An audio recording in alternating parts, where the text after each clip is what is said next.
Hi, and welcome to Insights with Nandu.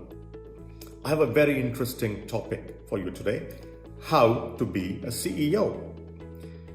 So do watch, and if you like the video, at the end of the video, do click like, do subscribe, and do comment on the video.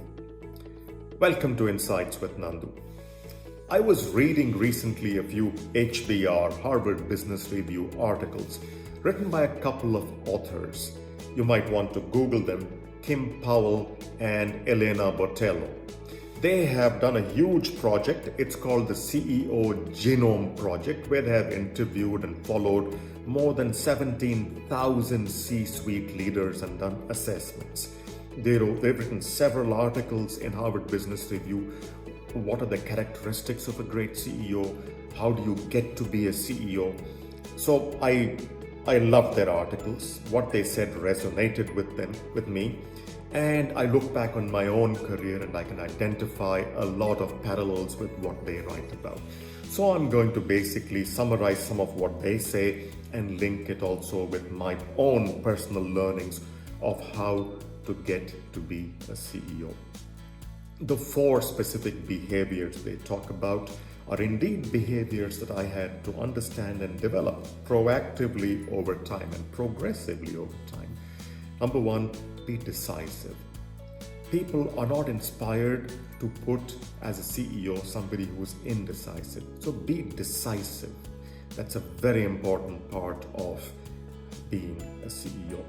Second, as a CEO, you have to be able to communicate and engage for impact. Many people make the assumption that because you're a CEO, everybody has to do what you say. Nothing is farther from the truth.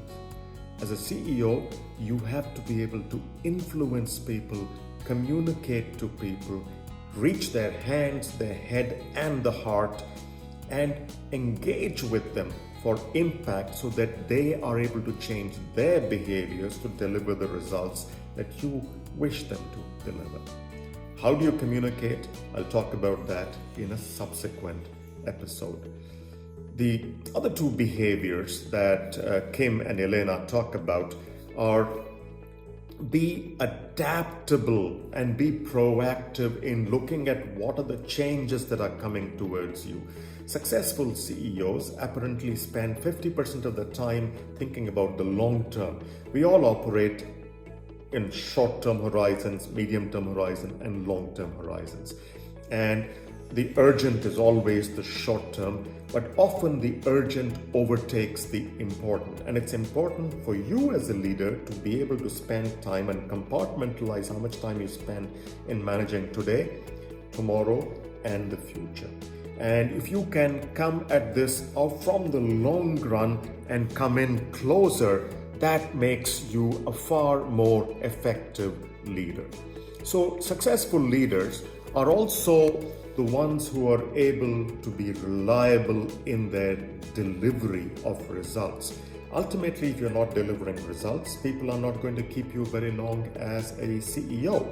So the 4 specific behaviors: decisiveness, engaging for impact and communication, be adaptable, proactively looking out in the distance, long term, and bringing it back, and be reliable in delivery, particularly in delivery of results. So what are the characteristics that they say actually help you to become a CEO?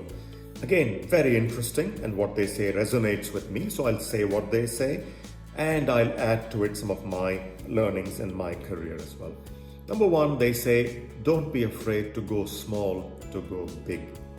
Which means sometimes in your career, it's okay to take one step back to a smaller job, a smaller role, a smaller responsibility to develop new skills and to grow that small piece of pie to actually become big. And that way you shine, you make an impact. So go small to go big is their first tip. If you want to read more about them, do go on to Harvard Business Review, Google their names, read their articles, read their book. Fabulous reads. Next tip they say is grab opportunities to make a big leap. Many of us are afraid of grabbing opportunities when they come. So Kim and Elena calls these career catapults, and they say you should actually go out of your way and seek these catapults by looking to work out of your comfort zone. Look for cross-functional projects that force you to go beyond your role. Start to make your own luck.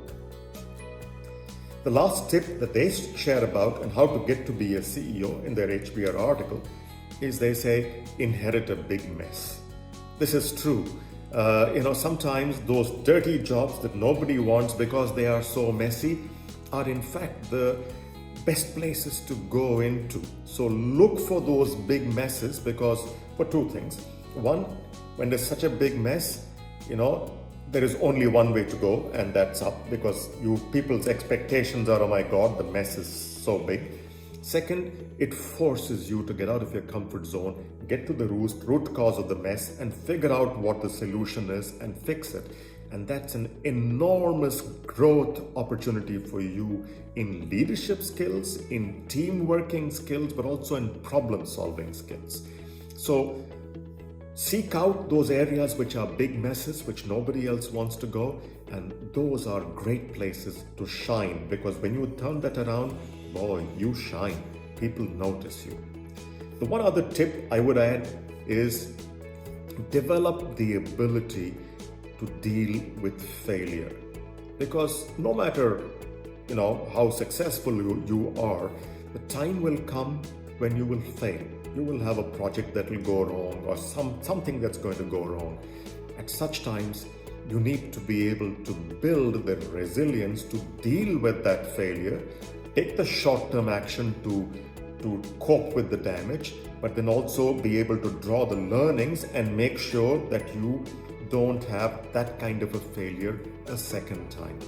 As I have mentioned in the past in a few of these webcasts and YouTube videos, when I look back on my career, the roots of my biggest wins and biggest successes often were in my biggest failures. So if I look back on it from a philosophical bent of mind, if I hadn't had those failures, I would not have been forced to develop the skills and strengths to reach for those new successes. So thank God I had those failures. In a very strange way, you might say that fate or providence was providing me with those as learning opportunities so I could go to the next level of skills and build new successes. So just a few thoughts, and I was very inspired by Kim Powell and Elena Botelho. Please do Google them and look at their HBR articles, read what they have to say. And if you like this video and it set you on a path of discovery that you like, do click like, do subscribe, do share the video with your friends, and do add your comments in the comment section below. Thank you for listening, and see you again.